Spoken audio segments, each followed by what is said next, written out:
الحمدللہ رب العالمین والصلاة والسلام علی محمد الامین اعوذ باللہ من الشیطان الرجیم بسم اللہ الرحمن الرحیم۔ خواتین و حضرات، ہم میزان حصہ دوم میں قانون معیشت کا مطالعہ کر رہے ہیں۔ اس میں تحریر و شہادت کی بحث جاری تھی اور میں آپ کے سامنے برہان کی ایک تحریر پیش کر رہا تھا۔ اس میں یہ چیز زیر بحث آ گئی تھی کہ اللہ تعالیٰ نے جرائم کے ثبوت کے لیے ہم پر کسی طریقے کی پابندی لازم نہیں ٹھہرائی۔ اس کی وضاحت کے بعد میں نے یہ عرض کیا تھا کہ اس میں صرف دو مستثنیات ہیں۔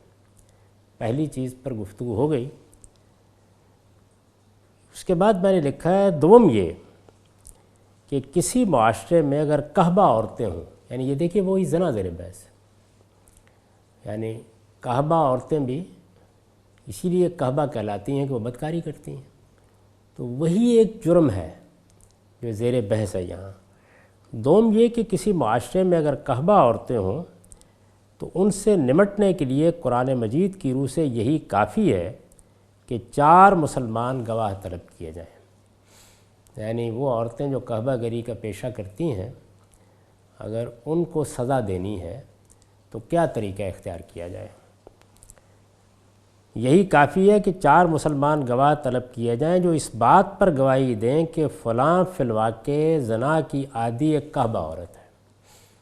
یعنی یہ ظاہر ہے کہ اس وقت ہی ممکن تھا، ایک علاقے میں رہتے ہیں، چھوٹی سی بستی ہے، چھوٹا سا گاؤں ہے، 2-4 ہزار کی آبادی ہے، ہر شخص دوسرے سے واقف ہے، اس میں اس کا پورا امکان تھا کہ 4 گواہ مل جائیں جو کسی قحبہ عورت کے بارے میں اس اعتماد کے ساتھ گواہی دے سکیں۔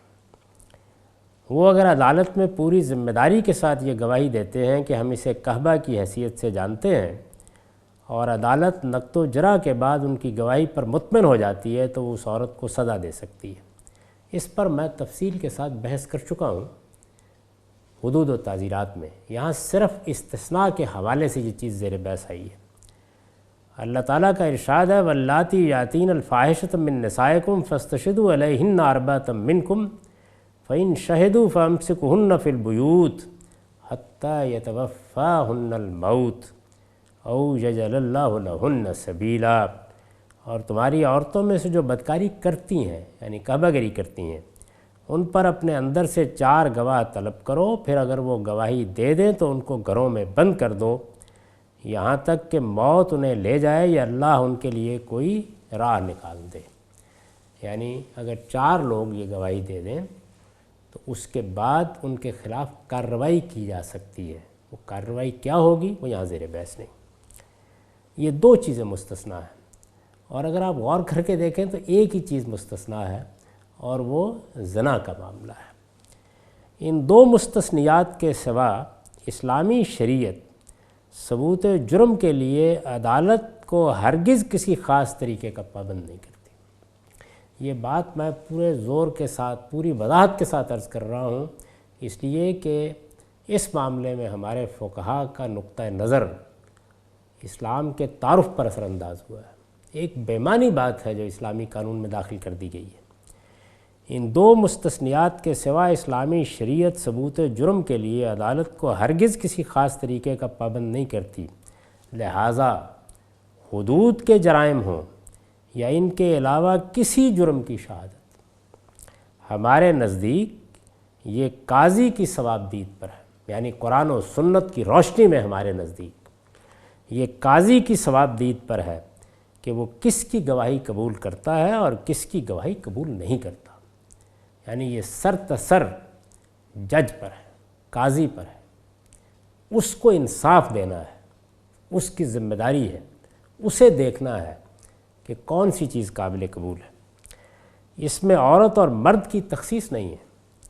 عورت اگر اپنے بیان میں الجھے بغیر واضح طریقے پر گواہی دیتی ہے تو اسے محض اس وجہ سے رد نہیں کر دیا جائے گا کہ اس کے ساتھ کوئی دوسری عورت یا مرد موجود نہیں ہے، اور مرد کی گواہی میں اگر اضطراب و ابہام ہے تو اسے محض اس وجہ سے قبول نہیں کیا جائے گا کہ وہ مرد ہے، یعنی گواہی کو اس کے میرٹ پر دیکھا جائے گا۔ اس لیے یہ بالکل ایک لایعنی بات ہے کہ اسلامی شریعت میں عورتوں کی گواہی عادی مانی گئی ہے، ہرگز نہیں، یہ زیر بحث ہی نہیں۔ عدالت اگر گواہوں کے بیانات اور دوسرے قرائن و حالات کی بنا پر مطمئن ہو جاتی ہے کہ مقدمہ ثابت ہے تو وہ لا محالہ اسے ثابت قرار دے گی، اور وہ اگر مطمئن نہیں ہوتی تو اسے یہ حق بے شک حاصل ہے کہ 10 مردوں کی گواہی کو بھی قبول کرنے سے انکار کر دے، یعنی یہ فیصلہ عدالت کو کرنا ہے۔ یہی معاملہ غیر مسلموں کی گواہی کا بھی ہے، یعنی اب اس طرح کی معاندت کی صورتحال نہیں ہے جو اس وقت مدینے میں تھی۔ اس وجہ سے یہاں بھی یہ قاضی کو دیکھنا ہے کہ وہ کیا اس گواہی کو قبول کرتا ہے یا قبول نہیں کرتا۔ یہاں یہ واضح رہے کہ ہمارے فقہا کی رائے اس معاملے میں مختلف ہے۔ ابن رشد اپنی شورۂ آفاق کتاب بدایت المجتہد میں لکھتے ہیں، یہ اب ایک لمبا اقتباس ہے جس میں انہوں نے فقہا کی آراء نقل کی ہیں۔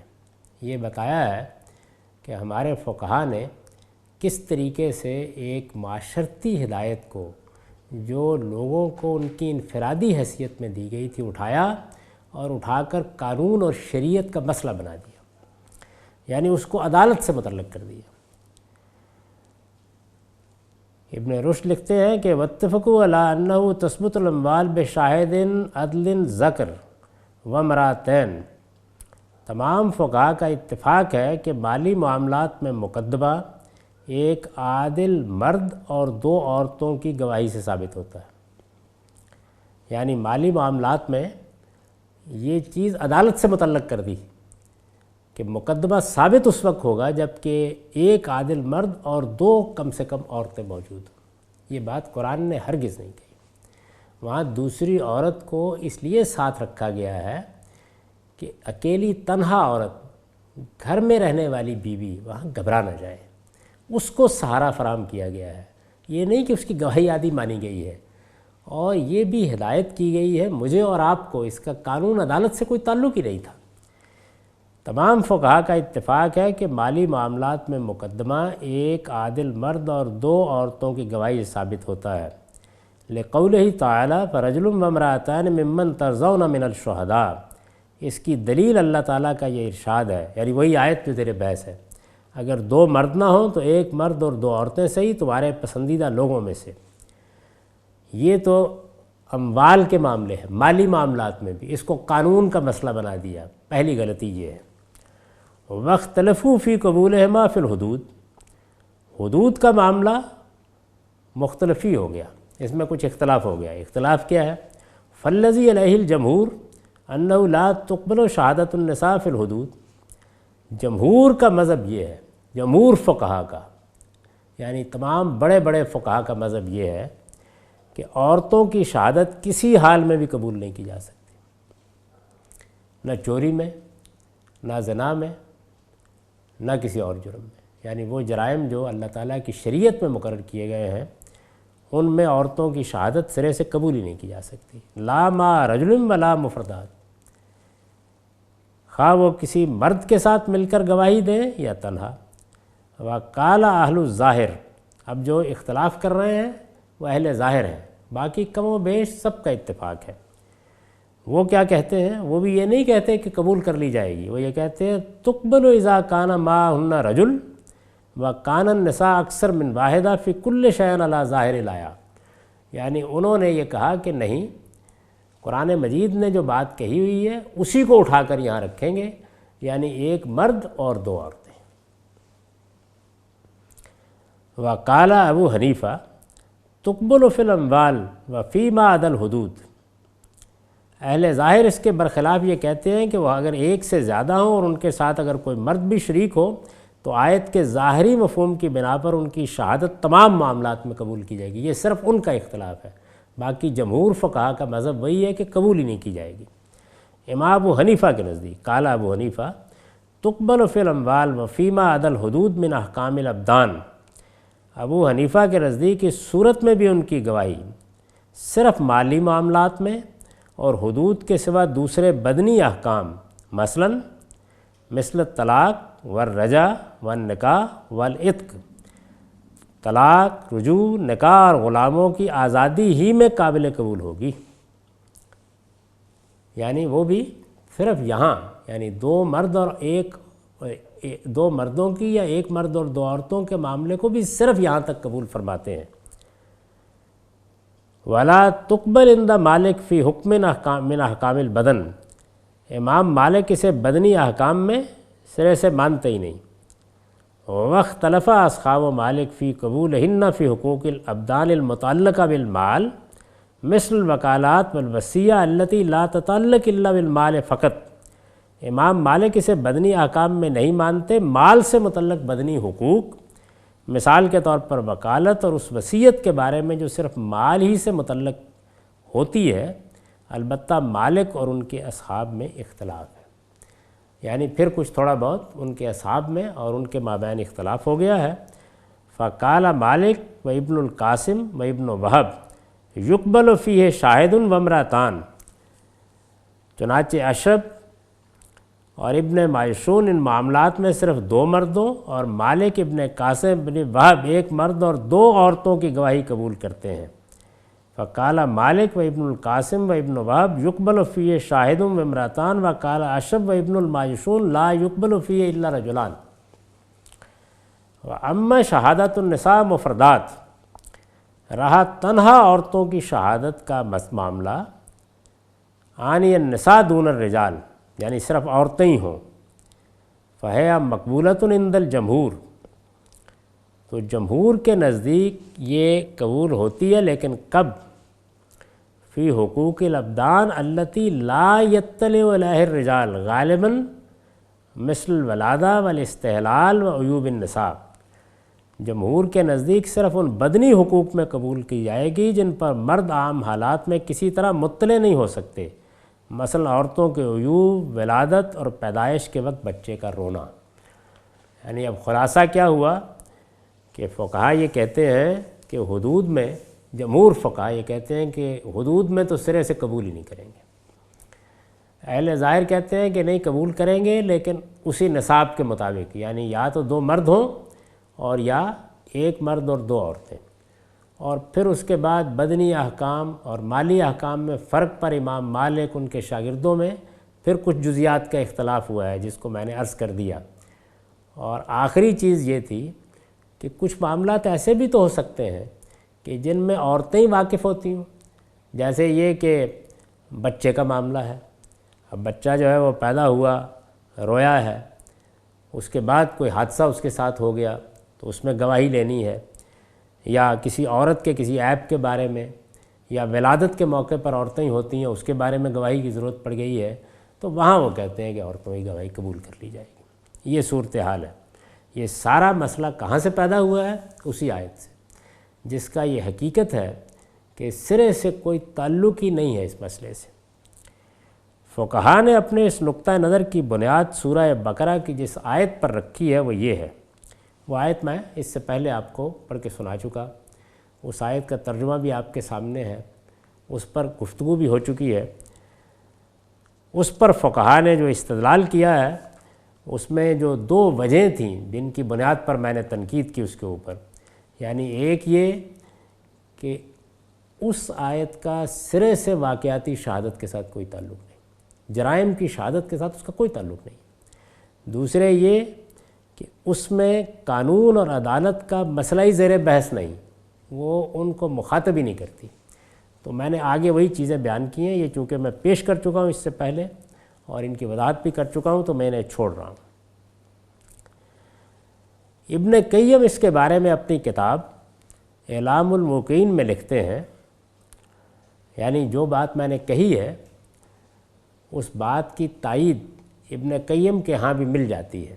وہ یہ کہتے ہیں، اس آیت پر تبصرہ کرتے ہوئے کہتے ہیں کہ فہذا فی التحمل والوثیقہ التی یحفظ بہا صاحب المال حقہ لا فی طریق الحکم وما یحکم بہ الحاکم فإن ھذا شیء وھذا شیء۔ یہ وہ بات ہے جس کو میں نے وضاحت کے ساتھ سمجھایا ہے کہ اس کا عدالت سے کوئی تعلق نہیں ہے، قانون سے کوئی تعلق نہیں ہے، یہ آیت عدالت کو مخاطب ہی نہیں کر رہی، یہ ریاست کے لیے کوئی قانون نہیں بیان کر رہی، یہ مجھے کہہ رہی ہے۔ ابن قیم بھی یہی بات کہتے ہیں، وہ یہ کہتے ہیں کہ یہ گواہی کا بار اٹھانے اور اس میں مضبوطی سے متعلق ہے، جس کے ذریعے سے کوئی صاحب مال اپنے حق کی حفاظت کرتا ہے۔ یعنی مجھے ہدایت کی گئی ہے کہ میں اپنے حق کی حفاظت کے لیے تحریر لکھواؤں، مجھے ہدایت کی گئی ہے کہ میں اس پر 2 مردوں کو گواہ بناؤں، یہ ہدایت مجھے کی گئی ہے۔ عدالت کے فیصلے سے اس کا کوئی تعلق نہیں ہے۔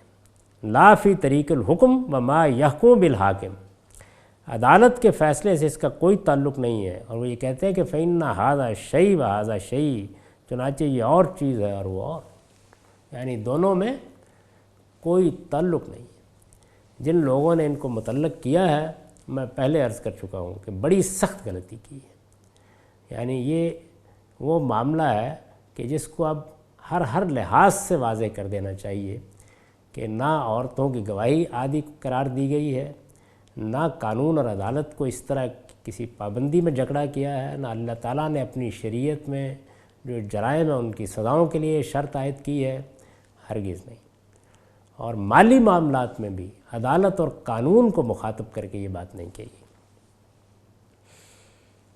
اس زمانے میں بعض لوگوں نے فقہا کے اسی موقف کے حق میں سورہ نور کی آیت 4 اور سورہ نساء کی آیت 15 میں بالترتیب اربت شہداء اور اربت منکم سے بھی استدلال کیا ہے، یعنی ایک اور دلیل بھی دی گئی ہے عورتوں کی گواہی کو رد کرنے کے لیے۔ اور اس کی تقریر اس طرح کی ہے کہ اربت چونکہ مؤنث ہے اور عربی قاعدے کے مطابق اس کا مادود مذکر ہونا چاہیے، اس وجہ سے اربت شہداء سے مراد لازماً 4 مرد ہیں، ان میں عورتیں شامل نہیں ہو سکتی۔ یہ جب قرآن نے کہا کہ اپنے اندر سے 4 گواہ طلب کرو، تو اب وہ حدود کا معاملہ ہے نا، بدکاری کا معاملہ ہے، تو وہاں سے یہ استدلال کیا جا رہا ہے کہ چونکہ مادود مذکر ہوتا ہے تو شہداء سے مراد یہاں مرد شہداء ہیں، یہ استدلال کیا گیا ہے۔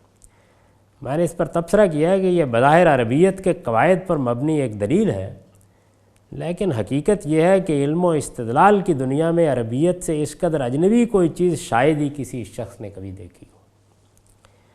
اس زبان سے واقف ہر شخص جانتا ہے کہ اس کا قاعدہ صرف یہ نہیں ہے کہ 3 سے 10 تک اگر مادود مذکر ہو تو اس کا عدد مؤنث ہوگا، بلکہ یہ بھی ہے کہ مادود اگر کوئی ایسا اسم ہو جو مذکر اور مؤنث دونوں کے لیے بولا جاتا ہو تو اس کا عدد بھی لازماً مؤنث ہوگا۔ چنانچہ دیکھیے سورہ انعام میں ازواج کا عدد اسی اصول پر 8 آیا ہے، 8 ازواج من الذان اثنین و من الماز اثنین کل الذکرین حرم ام الانثیین، یعنی وہاں مذکر بھی زیر بحث ہے، مؤنث بھی زیر بحث ہے۔ فرمایا تم 8 جوڑے لو، بھیڑوں میں سے 2 نر اور مادہ، مذکر اور مؤنث، اور بکریوں میں سے 2 نر اور مادہ، پھر ان سے پوچھو کہ اللہ نے ان کے نر حرام کیے ہیں یا مادہ، یعنی یہاں پر دونوں ہیں۔ اور لفظ کیا استعمال ہوا ہے؟ 8 ازواج، وہی مؤنث عدد۔ اسی طرح سورہ مجادلہ میں ہے ما یکون من نجوى 3 الا هو رابعهم ولا 5 الا هو سادسهم، کبھی ایسا نہیں ہوتا کہ 3 سرگوشی کریں اور ان میں چوتھا وہ نہ ہو، 5 سرگوشی کریں اور ان میں چھٹا وہ نہ ہو۔ اربعۃ منکم ترا، یہاں 3 اور 5 کا مادود بربنائے کرینہ محذوف ہے، یعنی 3 تو نفر، لیکن یہ نفر بھی چونکہ ایک ایسا اسم ہے جو مذکر اور مؤنث دونوں کے لیے یکساں مستعمل ہے، اس لیے عدد اس آیت میں بھی مؤنث استعمال ہوا ہے۔ یعنی اللہ تعالیٰ یہ نہیں کہہ رہے کہ اگر 3 مرد سرگوشی کریں تو چوتھا اللہ ہوتا ہے، عورتیں کریں تو نہیں ہوتا، یہ نہیں کہہ رہے۔ تو اس وجہ سے عربیت میں اس استدلال کے لیے کوئی گنجائش نہیں۔ اس اسلوب کی مثالیں درج ذیل احادیث میں بھی ہیں۔ وَطَعَامُ الْاثْنَيْنِ يَكْفِي الْأَرْبَعَ، 2 کا کھانا 4 کے لیے کفایت کرتا ہے۔ اب اس کا مطلب بھی یہ نہیں ہے کہ وہ 4 مرد ہونے چاہیے۔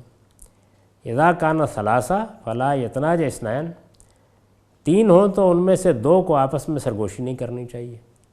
اس میں بھی ظاہر ہے کہ یہ مقصود نہیں ہے کہ 3 مرد ہوں تو عورتیں کر لیں تو کوئی حرج نہیں۔ ما من مسلم یشهد له 3 الا وجبت له الجنہ، جس مسلمان کی 3 گواہی دیں اس کے لیے جنت لازم ہو جاتی ہے۔ اس میں بھی ظاہر ہے کہ مرد بھی شامل ہیں، عورتیں بھی۔ رفع القلم عن ثلاثہ عن النائم حتی یستیقظ، 3 آدمیوں پر کوئی ذمہ داری نہیں سوئے ہوئے پر جب تک وہ بیدار نہ ہو جائے۔ یعنی اس میں یہ بتایا گیا ہے کہ اگر سوئے ہوئے کسی آدمی سے کوئی حرکت ہو جائے تو اس پر کوئی ذمہ داری عائد نہیں ہوتی۔ تو یہاں ظاہر ہے کہ سویا ہوا مرد مراد نہیں۔ ان احادیث میں بھی دیکھ لیجئے، اربت، ثلاثہ، یہ دونوں عدد مؤنث ہیں، لیکن زبان و بیان کے اسالیب سے کیا واقف کوئی شخص کیا یہ کہہ سکتا ہے کہ ان سے مراد صرف مرد ہیں، یا عورتیں ان میں کسی طرح شامل قرار نہیں دی جا سکتی؟ اسی طرح ایک دوسری دلیل ان لوگوں نے یہ پیش کی ہے کہ سورہ بقرہ کی آیت 282 میں گواہی کے وقت چونکہ عورتوں کے گھبرا جانے کا ذکر ہوا ہے اور اس سے ان کی شہادت میں شبہ کا احتمال پیدا ہو جاتا ہے، اس لیے رسول اللہ صلی اللہ علیہ وسلم کے اس ارشاد کی روح سے کہ ادرؤ الحدود بالشبہات، ایک حدیث ہے جس میں حضور نے فرمایا ہے کہ شبہ ہو تو حد جاری نہ کرو، اس لیے رسول اللہ صلی اللہ علیہ وسلم کے اس ارشاد کی روح سے کہ ادرؤ الحدود بالشبہات، شبہ ہو تو حد جاری نہ کرو، ان کی شہادت پر تعزیر کے طور پر کوئی سزا تو دی جا سکتی ہے، لیکن حد کی سزا کسی حال میں بھی نافذ نہیں کی جا سکتی۔ یعنی پہلے یہ روایت بیان کی کہ ادرؤ الحدود بالشبہات، شبہ ہو تو حد نہ لگاؤ، پھر اس سے استدلال کیا ہے ہمارے زمانے میں بعض لوگوں نے کہ عورت کی شہادت میں شبہ پیدا ہو جاتا ہے، اسی لیے تو 2 عورتوں کے بارے میں کہا ہے۔ چنانچہ اس سے یہ نتیجہ نکلا کہ عورت کی شہادت سے حد نہیں لگائی جاتی، یہ استدلال ہے۔ میں نے اس پر بھی تبصرہ کر دیا ہے، یہ دلیل بھی اگر غور کیجئے تو بالکل بے معنی ہے۔ اولاً اس لیے کہ عورت گواہی کے وقت اگر گھبرا جائے گی اور عدالت محسوس کرے گی کہ اس کی گواہی اس سے متاثر ہوئی ہے تو وہ کسی خاص مقدمے میں جہاں یہ معاملہ پیش آ جائے اس گواہی کو رد کر سکتی۔ اور میں اس سے پہلے عرض کر چکا کہ یہ معاملہ کسی مرد کے ساتھ بھی ہو سکتا ہے، لیکن اس سے یہ نتیجہ آخر کس طرح نکلا کہ قانون کی کتاب میں یہ دفعہ ہمیشہ کے لیے ثبت کر دی جائے کہ اب عورتوں کی شہادت ہی قبول نہیں کی جا سکتی۔ وہ گھبرا سکتی ہے، اس احتمال کو ہم تسلیم کر لیتے ہیں، لیکن اس کے مقابلے میں اتنا ہی قوی احتمال کیا یہ بھی نہیں ہے کہ وہ بغیر کسی گھبراہٹ کے پورے اعتماد کے ساتھ اپنی گواہی عدالت میں پیش کر دے؟ قرآن نے اگر کہا ہے تو یہ کہا ہے کہ مبادا وہ گھبرا جائے، یہ تو نہیں کہا کہ وہ بہرحال گھبراتی ہے یا وہ لازماً گھبرائے گی۔ احتمال ہر حال میں احتمال ہے، اسے یقین اور قطعیت میں بدل کر ایک قاعدہ کلیہ کی بنیاد آخر کس منطق کی روح سے بنایا جائے گا؟ یعنی اس میں جو چیز استنباط کی گئی ہے وہ حقیقت میں استنباط کی ہی نہیں جا سکتی۔ اور میں اس سے پہلے اس جانب بھی توجہ دلا چکا ہوں کہ وہاں عورتوں کے بارے میں یہ بات ان کے اس وقت کے حالات کے لحاظ سے کہی گئی ہے، یعنی اس کا تعلق کسی ابدی ہدایت سے نہیں ہے۔ ابدی ہدایت یہ ہے کہ اپنے مال کی حفاظت کے لیے، نزاع سے بچنے کے لیے گواہ کراؤ اور تحریر لکھو۔ باقی جتنی چیزیں فرمائی ہیں وہ سب کی سب اصل میں صورتحال سے متعلق ہے۔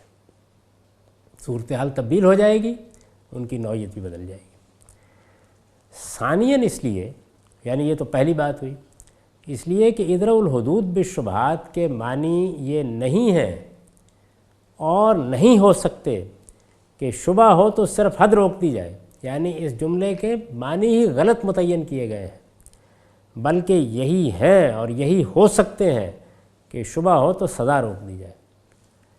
حد کا لفظ یہاں یعنی اس حدیث میں باصطلاح فقہا نہیں بلکہ محض سزا کے لیے استعمال ہوا ہے۔ یعنی یہاں یہ ہوا ہے، وہ مغالطہ ہے، یہ جس کو منطق کی اصطلاح میں کہا جاتا ہے کہ آج کی ایک بات کو بعد کے ایک فہم کو اس دور میں داخل کر دیا گیا ہے۔ قرآن مجید میں، رسالت مآب صلی اللہ علیہ وسلم کی احادیث میں حد کا لفظ فقہی اصطلاح میں استعمال ہی نہیں ہوا۔ حد کا لفظ یہاں باصطلاح فقہا نہیں بلکہ محض سزا کے لیے استعمال ہوا ہے۔